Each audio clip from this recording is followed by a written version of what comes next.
what the hell's up? Welcome back to Reviews with Jake, where I just got done watching See For Me. See For Me is a new thriller about a blind girl who is cat-sitting in a big old house in the middle of the mountains and is put up against a group of men that is trying to break in. But fear not, she's got backup in a sweet new app in which they basically FaceTime with blind people to help guide them along with their camera on their phone. Probably intended to be used to find lost keys or something, but now used for manslaughter. That shelf's gonna be gone for a while, and my OCDS was going wild over the negative space last week, so I filled it with a light. Helps me sleep at night. Speaking of sleeping at night, that is 3 consecutive horror/thrillers to kick off 2022, but I guess it is January. January's where horror movies go to die, and this year has not been great so far. I mean, Scream wasn't terrible. I mean, I guess it was good for a January horror film. And now we have this, which I guess is technically a 2021 film, but it just now got an international release. But you know the drill. This isn't a new thing. Sometimes slim pickings happen, and we just gotta work with what we got. Plus, this is actually kind of a cool concept. It kind of reminds me like a reversed role of Don't Breathe. In Don't Breathe, it was the thieves breaking into the house of the blind man that were kind of the victims, whereas in this one, it's kind of how it should be. The blind girl's the victim. Probably a little more realistic. Not every blind guy's gonna be a Matt Murdock ass kicker, but is it as fun? Well, we will see. Well, let's start the pros with one thing that everyone can assume is going to be good, at least if this is going to be a good movie with this concept, and that is the sound design. When you have a person absorbing so much of your runtime and that person has some sort of handicap, and you want us to connect with that ailment as a filmmaker, you kind of have to adjust your presentation a bit. In this particular case, the ailment is blindness, so our character leans heavily on her sense of hearing, as should we, and this movie does a good job of that. Every step, every turn of a doorknob, every crack of glass, a phone vibrating, it's all there and it all sounds great. And it's not only the audio, it offsets it also with some great use of methodical visuals. I feel like this is a really well storyboarded film. The shot selections were on point. I feel like every step, every feel of the hand, every of those minor details, those extra little movements that a blind person would have to do to navigate through an area that we don't have to. I feel like this film did a good job of emphasizing all of that. Lots of close-ups really zeroing in on some of these movements, a lot of wide shots, and it all cut together really great. I feel like large portions of the film were sequenced very well. Also, for large portions of the film, I feel like it was a nice, unique, interesting spin on the home invasion subgenre. I don't really want to dive too deep into this to avoid spoilers. I mean, granted, having watched the trailer after watching the film, there's a lot of these details that I'm referring to that are in the trailer, but if you watch this movie without seeing the trailer like I did, I don't want to be the person to spill the beans. But there are a handful of moments where you're expecting the movie and the characters to go a certain way because you've seen home invasion movies before and they just do things a little bit differently. It sort of adds a nice refreshing unpredictability to the film. I feel like at times it feels like they aren't going to necessarily follow the formula. It just gave me a little bit more interest and intrigue. It kept me on the hook a little bit more because I feel like I didn't know what was going to happen at all times, which is pretty good. I mean, considering creativity is kind of sparse in this day and age in film. However, while it was nice to see a couple extra wrinkles thrown our way, they also throw a fair amount of BS our way, and that leads me to the cons. There's just so much about this film that is so far-fetched, completely shattering my suspension of disbelief. Just countless examples of, yes, being incredibly nitpicky, but at the same time, the accumulation just adds up. From the app's functionality, our character literally just downloads it, and within 2 seconds, she's already FaceTiming with someone. No entering an email or registering or anything. Like,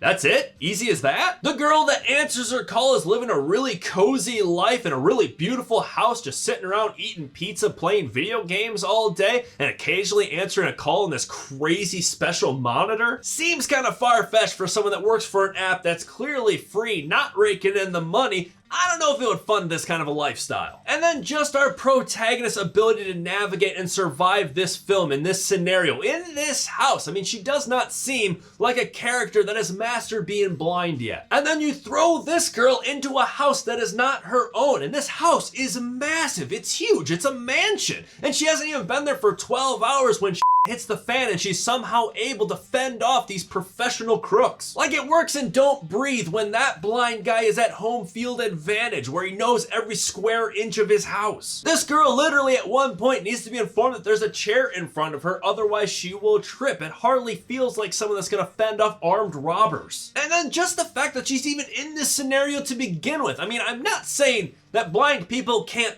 cat sit or house sit, but the owner of this house and of this cat clearly has her concerns with the idea. She seemingly does not know our protagonist. She seemingly does not trust the fact that she's blind. She has her do a couple extra little steps. You could tell it's not really a great idea to her, but she found her on some app that I can't imagine this girl has such rave reviews on. She talks about how she steals stuff from these really nice houses that she watches and sells them to make a little extra money on the side, so it's like she had to have gotten caught at some point or another, and you know, she's blind. It's like, how does she keep getting these high profile gigs? Yes, I get it, and I know a movie has to movie, but there's a limit to it, and this just gets outlandish. You can only say, it, whatever, so many times during a 90-minute film before you're like, alright, enough is enough. It also devotes some of that short, precious runtime to weak-ass attempts of character development that honestly I could have done without. There's a point in the second act where things are humming along at a decent pace, moving along, all of a sudden it just goes stop at a dead halt. And then they immediately decide to try and build up the character of both our blind girl as well as the girl on the other side of the phone, and it just didn't work. It's just these little attempts like that that just did not work. I wish they would have just leaned more into the tension and this concept and just had fun with it. I mean, we're here for 90 minutes. We're here for a fun time, not a long time. Yes, I'm always going to advocate for more characterization than less. I'm always going to want that. But a film like this that has so many leaks, as mentioned before, it's just not going to work. So why waste the time? Especially when your protagonist, your hero of the film, is as unlikable as this girl was. I mean, I just did not like her. She's stubborn, dense, rude, super shady. I mean, I can understand to a certain degree, given her tragic history of her incident that made her go blind,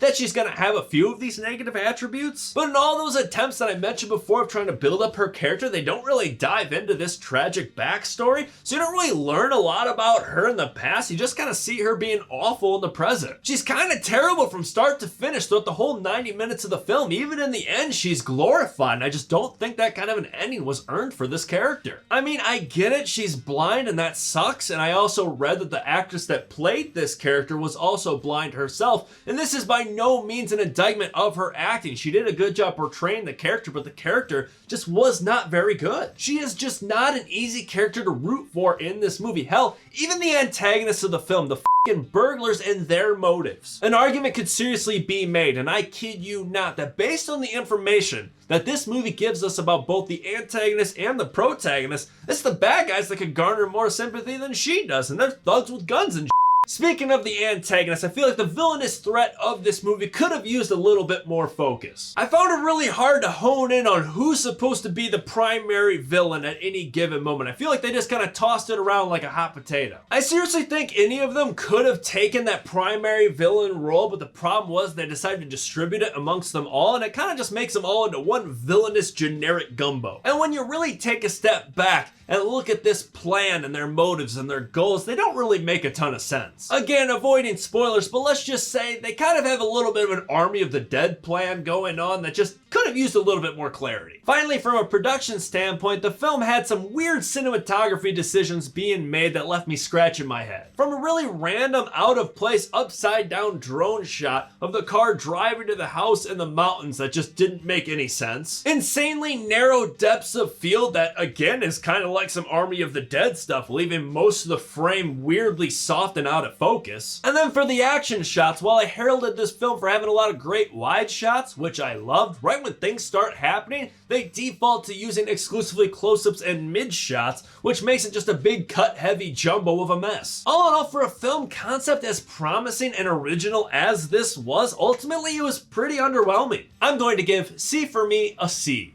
Indeed. A C for you. Oh, sorry. But that is just me. What do you guys think? Let me agree or disagree in the comments below. And make sure to subscribe to this channel to stay up to date. Reviews coming real soon. Stay safe. Thanks for checking in.